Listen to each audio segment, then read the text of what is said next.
Bismillahirrahmanirrahim. Assalamualaikum warahmatullahi wabarakatuh. Alhamdulillahilladzi khalaqal mauta wal hayata liyabluwakum ayyukum ahsanu amala. Asyhadu an la ilaha illallah wa asyhadu anna Muhammadan abduhu wa rasuluh. Syahadatan tunji qailaha min ahwali yaumil qiyamah. Allahumma salli ala sayyidina wa syafi'ina wa maulana Muhammad ibn Abdullah wa ala alihi wa ashabihi wa man ittaba'a hudahu ila yaumil qiyamah. Wa ba'du.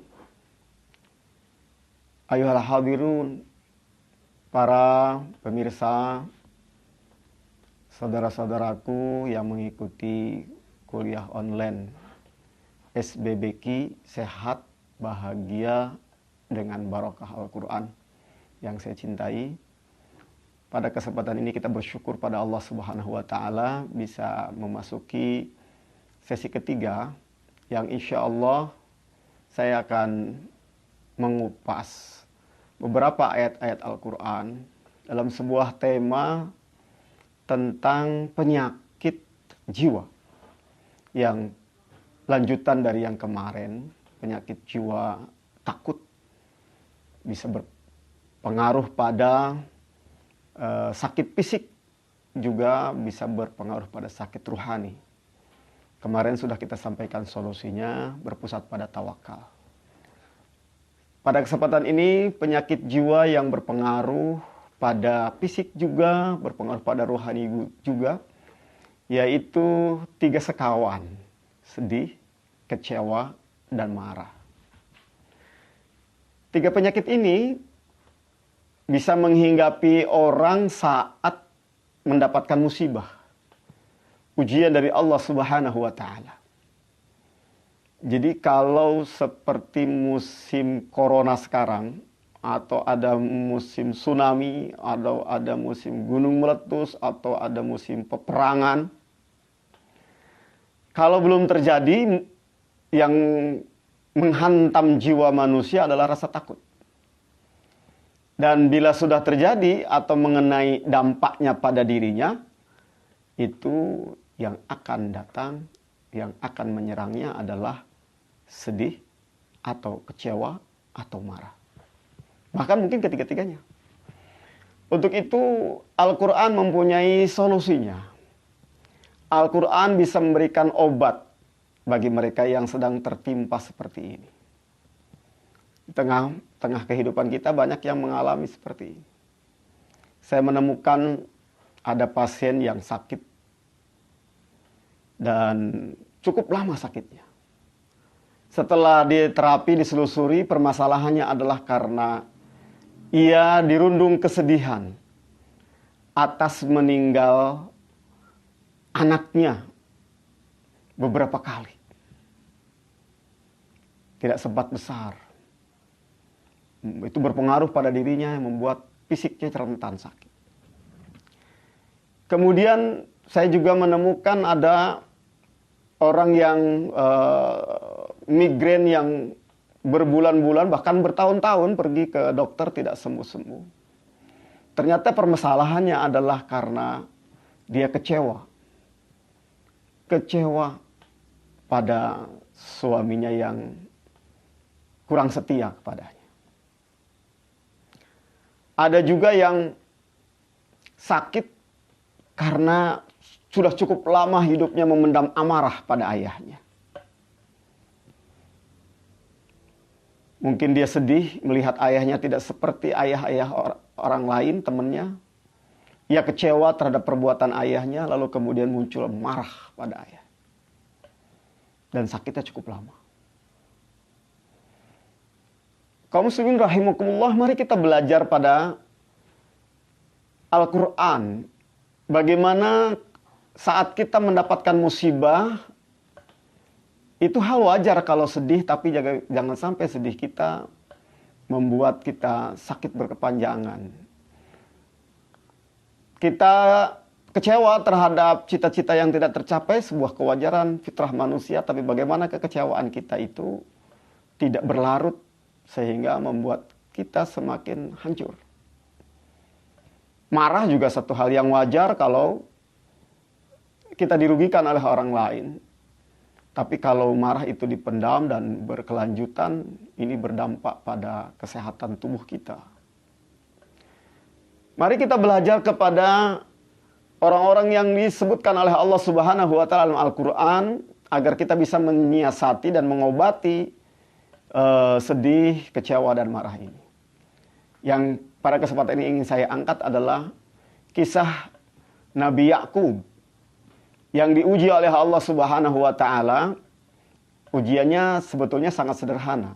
Mari kita baca dalam surat Yusuf ayat 84-86. Wa tawalla anhum wa qala ya asafa ala Yusuf wa biyaddat aynahu minal huzni fahuwa kazim. Mari kita perhatikan ayat itu. Jadi Nabi Yakub saat mendapatkan informasi tentang mimpinya anaknya Nabi Yusuf, ya, lalu dia punya harapan yang sangat besar pada anak bungsunya ini, pada pengais bungsu ya Nabi Yusuf ini. Lalu kemudian anak-anak kakak-kakaknya ingin membawa main dan ternyata kemudian ada hasud pada kakak-kakaknya sehingga Yusuf dibuang ke dalam sumur dan kakak-kakaknya datang melaporkan bahwa Yusuf dimakan serigala. Nah, bayangkan oleh kita kalau itu anak kita, apa yang terjadi? Sedih karena ditinggal Yusuf, kecewa karena Nabi Yakub telah berpesan kepada kakak-kakaknya, tolong jaga adikmu ini. Ya. Kemudian marah. Kenapa marah? Karena dia tahu bahwa kakak-kakaknya ini berbohong. Yang memberikan kabar bahwa Yusuf ini dimakan serigala. Nah, di situ Allah menyebutkan, ya asafa, kecewa. Kecewa Yusuf tidak balik. Ya. Kemudian minal huzni, sedih. Wahuwa kazim, dan dia memendam amarah, marah pada anak-anaknya yang telah berdusta kepadanya. Apa dampaknya? Wabyaddat ainah. Kedua matanya memutih. Tidak bisa melihat. Ini kesedihan, kekecewaan dan amarah yang ada pada jiwa itu berdampak pada fisik, yaitu mata. Sampai-sampai kata kakak-kakaknya Yusuf bilang pada bapaknya, tallahi tafta'u tadhkuru Yusuf hatta takuna haradon au takuna minal halikin. Bapak, kalau bapak terus ingat-ingat Yusuf, bapak ini akan hancur. Ya, bapak ini akan celaka, bisa sampai meninggal. Ya.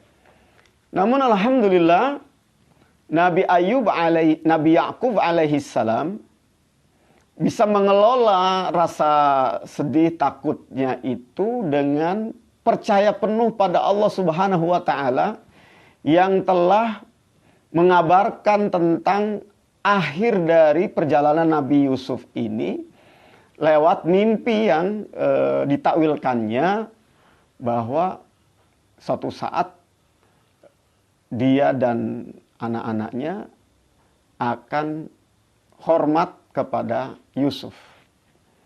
Ya. Saudara yang Allah Subhanahu wa taala. Pelajaran yang ingin kita ambil dari sepenggal kisah ini, ternyata memang ada sakit fisik yang dihasilkan atau dampak dari sakit jiwa dengan 3 penyakit yang saya sebutkan tadi. Terbukti kesembuhannya apabila apa yang disedihkan, apa yang dikecewakan, apa yang diamarahkan itu hilang. Dalam peristiwa berikutnya atau ayat-ayat berikutnya Allah menceritakan bagaimana Nabi Yakub ini matanya bisa melihat kembali. Yaitu pada saat Yusuf mengirimkan jasnya, bajunya, lalu diciumnya, lalu ditempelkan ke mukanya, sehingga yakin penuh bahwa memang Yusuf masih ada. Akhirnya kesedihan, kekecewaan, dan amarahnya hilang, dan mata pun bisa melihat kembali. Ya, ini terapi Al-Quran salah satunya adalah bagaimana menghilangkan penyakit-penyakit hati, bisa menghasilkan sehatnya tubuh kita dan bahagianya diri kita. Kita lanjut pada pelajaran yang kedua, yaitu kisahnya Nabi Ayub alaihissalam. Ya, Nabi Ayub alaihissalam bisa kita lihat dalam surat Al-Anbiya ayat 83-84. Wa ayyuba idnada rabbah anni massani yadurru wa anta arhamur rahimin. Jadi Nabi Ayub ini diuji oleh Allah Subhanahu wa taala. Ujiannya fisik. Pertama, iblis menghancurkan harta bendanya. Yang kedua, iblis menghancurkan, mematikan, menyerang keluarganya, sehingga Allah Subhanahu wa taala menguji Nabi Ayub dengan kematian keluarganya, kecuali istrinya. Dan yang ketiga adalah ujian pada badannya. Sakitnya medis. Dokter pada saat itu memutuskan tidak mungkin diobati. Ini sakit akan membawa pada kematian. Tapi mentaliti yang ada pada Nabi Ayub, pada saat dia harus kecewa, harus marah, sedih, dikelolanya, ditangkalnya. Pada saat datang iblis menyerupai manusia, dia bilang, "Hei Ayub, hartamu telah habis. Coba kamu pinta pada Allah untuk mengembalikannya. Bagaimana pandanganmu?" Kata Nabi Ayub, harta itu milik Allah. Sekarang diambil oleh Allah dengan caranya sendiri. Jadi tidak ada masalah. Tidak membuat kecewa, tidak membuat dia sedih. Ya. Inilah digelari Nabi Ayub, ni'mal abdu innahu awwab. Nabi Ayub itu nabi yang hamba yang terbaik, dan dia banyak kembali kepada Allah Subhanahu wa taala. Lalu diserang anak-anaknya meninggal dunia, Nabi Ayub juga memberikan jawaban yang sama. Istri dan anak-anakku itu adalah amanat dari Allah Subhanahu wa taala. Mereka semua akan meninggal sebagaimana aku akan meninggal. Saya tidak memikirkan bagaimana cara meninggalnya, karena sebab apa. Yang saya pikirkan adalah bagaimana anak-anak saya dan saya terjaga dalam ketaatan kepada Allah Subhanahu wa taala, dan mereka meninggal tidak dalam kondisi maksiat. Insya Allah saya akan bertemu dengan mereka. Tetap bahagia. Kenapa? Karena punya sudut pandang yang religi, sudut pandang yang sangat bagus bagaimana tentang hakikat kematian dan kehidupan itu. Nah, terkait dengan badannya juga demikian. Nabi Ayub alaihi salam tetap tegar, bahagia, menghamba kepada Allah Subhanahu wa taala. Ya. Nabi Ayub sadar betul, fa idza maridtu fa huwa yashfin. Apabila sakit, aku menyembuhkan, sebagaimana munajatnya Nabi Ibrahim alaihissalam. Allah yang menyembuhkan, Allah yang mendatangkan penyakit itu, Allah yang mentakdirkan saya sakit, Allah juga yang akan menyembuhkan saya. Dan saya yakin sakit yang sudah divonis tidak bisa disembuhkan secara medis oleh para tabib saat itu, kalaulah harus menghantarkan saya pada kematian, inilah cara saya menghadap Allah Subhanahu wa taala. Kalaupun tanpa diobati, Allah akan memberikan kesembuhan kalau Allah sudah menghendaki saya sembuh. Ini ketegaran tingkat tinggi. Ya, kemudian nanti Nabi Ayub akan sembuh dengan minum air dan mandi air yang diberikan oleh Allah Subhanahu wa taala. Nanti kita akan ada bahasanya tersendiri. Saudara kaum muslimin rahimakumullah.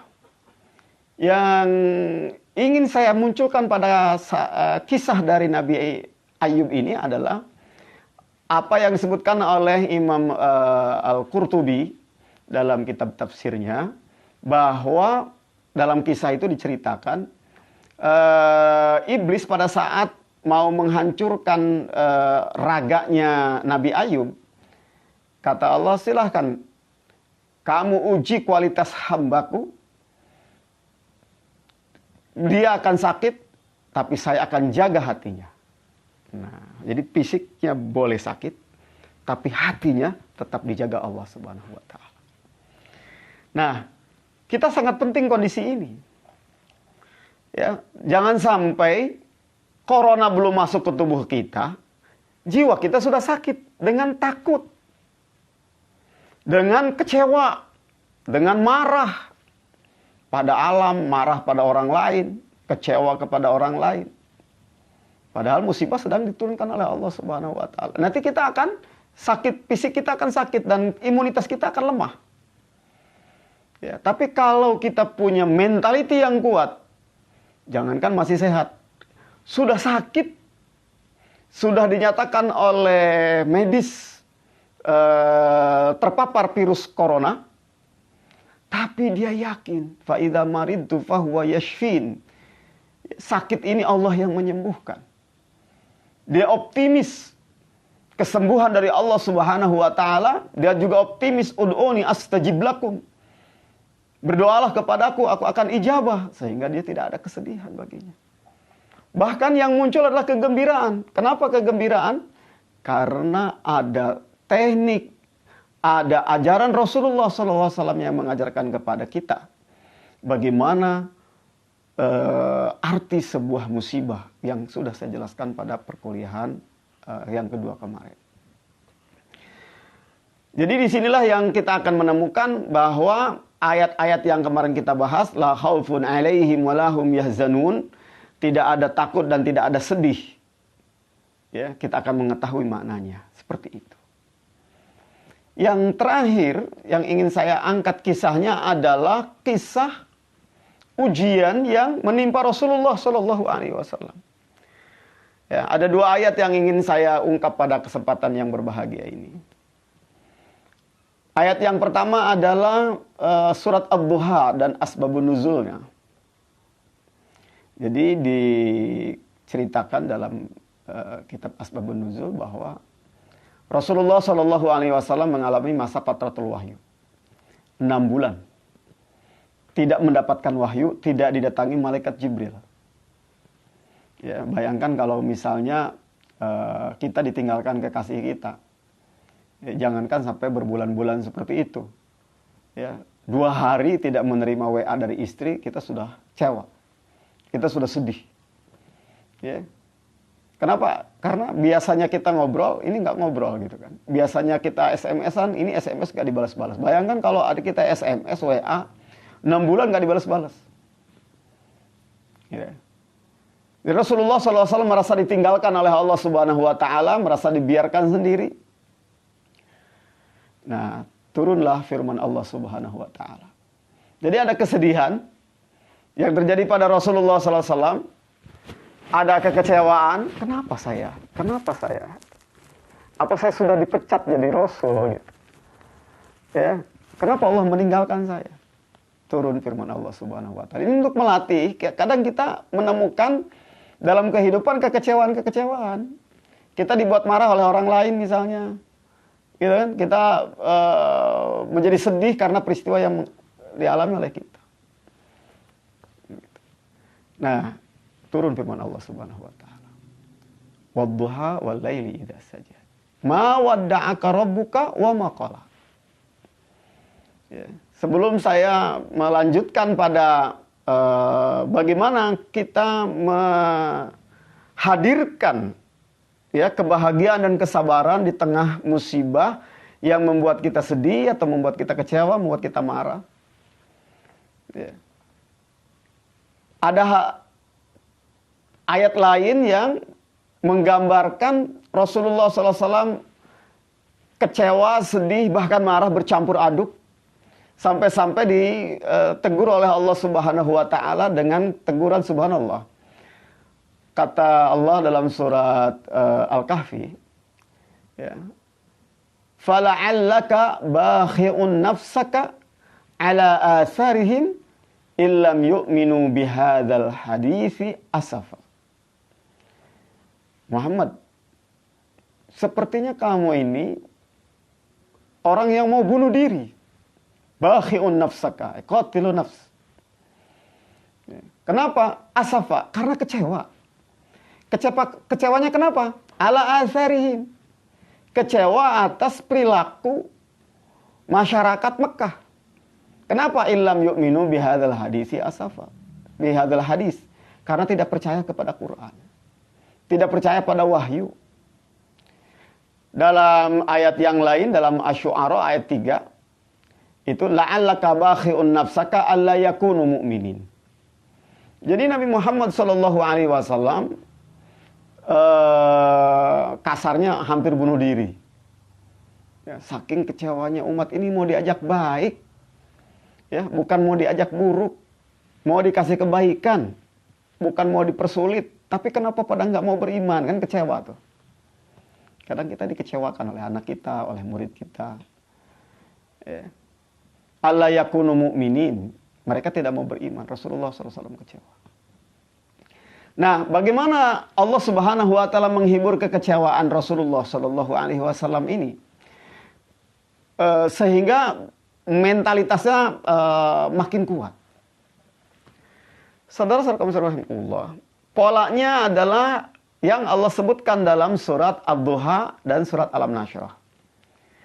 Mari saya sedikit kupas di 5 menit yang terakhir ini.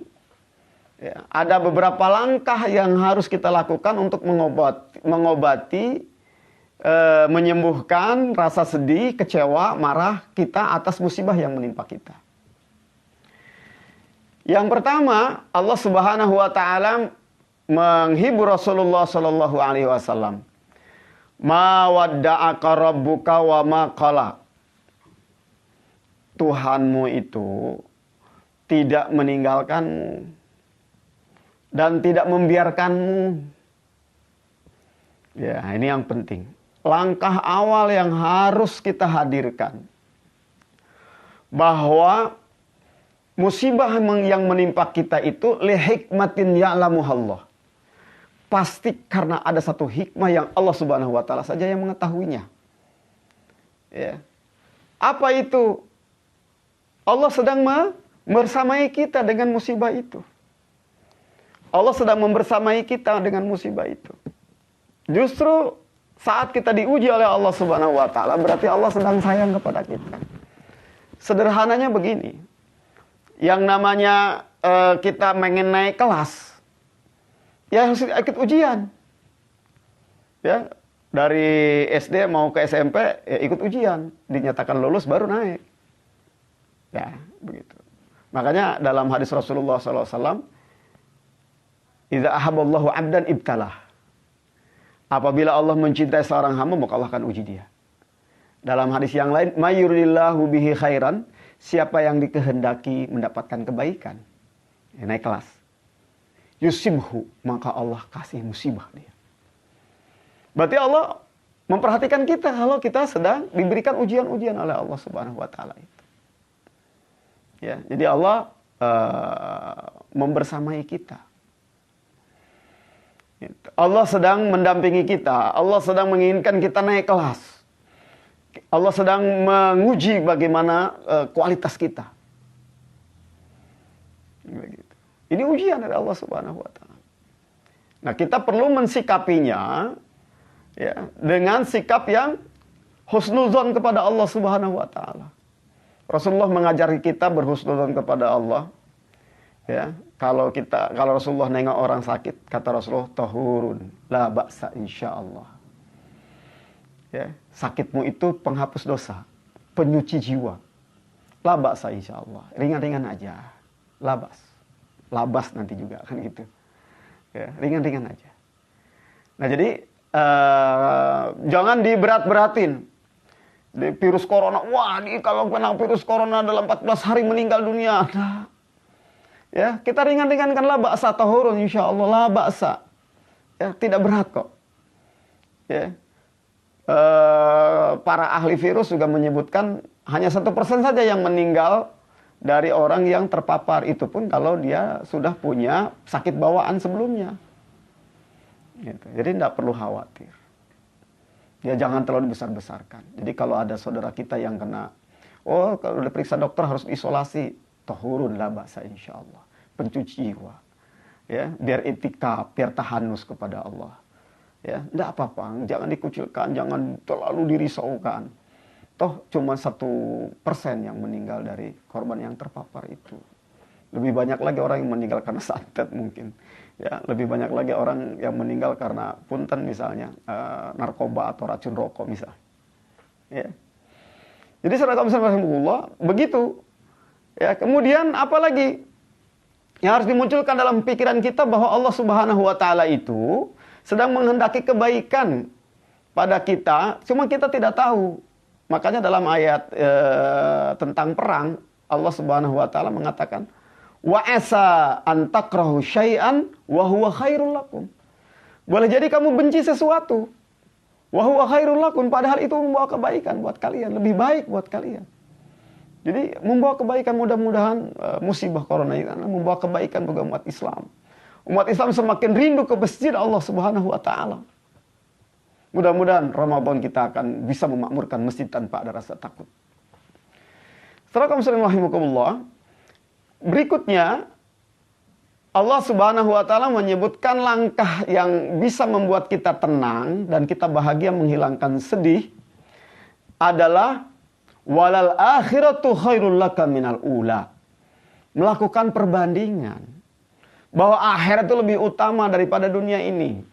Seandainya kita sampai pada titik kita sudah sakit, sedih, bahkan mungkin tidak ada harapan hidup, ya, maka kesedihan itu tidak perlu berlarut-larut. Kenapa? Karena kita ini kalaupun meninggal kan berpindah dari tempat yang sempit ke tempat yang luas, dari rumah yang kecil ke rumah yang megah, ya nggak?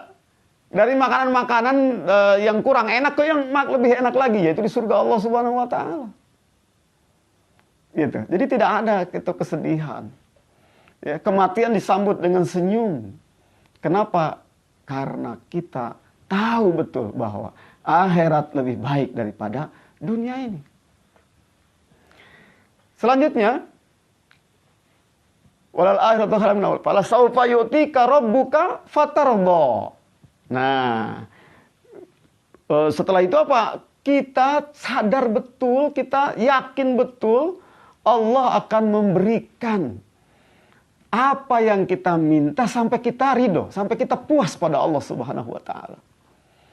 Ya, minta dihapus dosa, minta sembuh, minta agar kembali sehat, ya, agar kembali kalau diuji miskin agar kembali kaya. Gitu. Nah, jadi ini cara kita. Nah, lalu kemudian Allah Subhanahu wa taala mengingatkan cara yang keempat agar kita hilang kesedihan itu adalah dengan mengingat-ingat nikmat Allah yang telah kita dapatkan sebelumnya.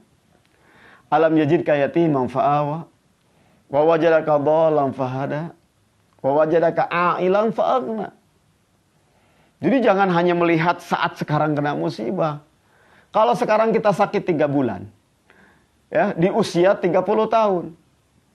Ya, bukankah kita telah merasakan sehat sekian puluh tahun yang lalu? Lalu baru sakit 3 bulan kita sudah berkeluh kesah, sudah sedihnya kebangetan. Padahal nikmat Allah Subhanahu wa taala sudah banyak kita dapatkan. Ya, nggak bisa makan nasi, ya. Padahal kita sudah makan nasi berpuluh-puluh tahun, kenapa harus sedih? Ya, oh, sedih, kenapa nggak bisa makan ke restoran lagi? Ya Allah, kan sudah berpuluh-puluh tahun dan beratus-ratus kali ke restoran. Lah kenapa kalau kemudian sekarang harus 3 bulan lockdown tinggal di rumah nggak makan di restoran, kenapa harus sedih? Ya, gitu. Jadi kita ingat pada kenikmatan-kenikmatan Allah yang masa lalu, yang sudah kita dapatkan sebelumnya. Nah, sebagai penutup, saya memberikan tip atau teknik bagaimana kita menghilangkan sakit jiwa kita berupa sedih, kecewa, marah, atau bahkan yang kemarin takut dengan teknik alam nasrah. Saya menyebutnya teknik ANTN, alam nasrah dan taubatan nasuha. Ya. Jadi di dalam alam nasrah ini Allah Subhanahu wa taala mengingatkan kepada kita, ya, alam nashrah laka sadrak, bukankah aku telah lapangkan dadamu? Nah, cara melapangkan dadanya tadi dengan mengisi pikiran-pikiran kita dengan doktrin-doktrin akidah yang tadi disampaikan di awal. Lalu kemudian wa wada'na anka wizrak, dan aku angkat, ya, darimu wizraka, beban-bebanmu atau dosa-dosamu. Alladzi anqadha dhahrak, yang dosa atau beban itu memberatkan punggung kita. Artinya apa? Kita perlu taubat. Di sini disebut tubu ilallahi taubatan nasuha. Kita perlu bertaubat kepada Allah Subhanahu wa taala sehingga beban-beban dosa kita diangkat oleh Allah. Curhatkan kepada Allah dosa-dosa kita. Kenapa? Karena kata Allah, ma asabakum min musibatin fabima kasabat aydikum. Munajatkan kepada Allah, ya Allah, apabila sakit ilakan dosa saya. Ampuni saya ya Allah. Saya pernah begini. Sampaikan, saya kemudian lapang hati kita. Karena boleh jadi sakit fisik kita selama ini itu karena dosa yang kita lakukan pada Allah Subhanahu wa taala. Begitu kita minta pertaubatan kepada Allah, Allah lapangkan hati kita, jiwa kita, sehingga badan kita pun ikut sehat. Makanya Allah menyebutnya wa wada'na anka wizrak alladzi anqadha dhahrak. Ya, jadi tulang punggung ini rapuh. Kenapa? Karena banyak dosa. Tapi begitu kita taubat kepada Allah Subhanahu wa taala, tulang rusuk, tulang punggung kita ringan kembali, dada kita jadi lapang. Ya. Kemudian teknik berikutnya, wa rafa'na laka dzikrak. Namamu aku angkat, kata Allah Subhanahu wa taala. Artinya tekniknya adalah bagaimana kita banyak mengingat Allah, banyak menghamba kepada Allah, munajat kepada Allah, seperti yang dikatakan oleh Rasul, as-salatu mi'rajul mu'min. Salat itu adalah mi'rajnya, naik ke langit, ya, menuju Allah Subhanahu wa taala. Perbanyak salat. Perbanyak salat, perbanyak baca Al-Quran. Karena inti dari salat adalah bacaan Al-Quran di dalamnya. Ya. Saya sarankan dalam teknik ruqyah, salah satunya adalah meruqyah diri dengan cara salat tahajud, ya, 2 rakaat atau salat hajat di tengah malam, munajat kepada Allah Subhanahu wa taala. Dalam 2 rakaat itu membaca Al-Baqarah dibagi 2. Setelah Al-Fatihah tentunya, ya. Munajat kepada Allah, sampaikan kepada Allah kebutuhan kita, kita minta kepada Allah Subhanahu wa taala. Dinaikkan. Kemudian selanjutnya adalah kita harus meyakini bahwa Allah menyiapkan solusi yang banyak. Dari satu kesulitan, banyak kemudahan yang Allah berikan. Inna ma'al usri yusra wa inna ma'al usri yusra.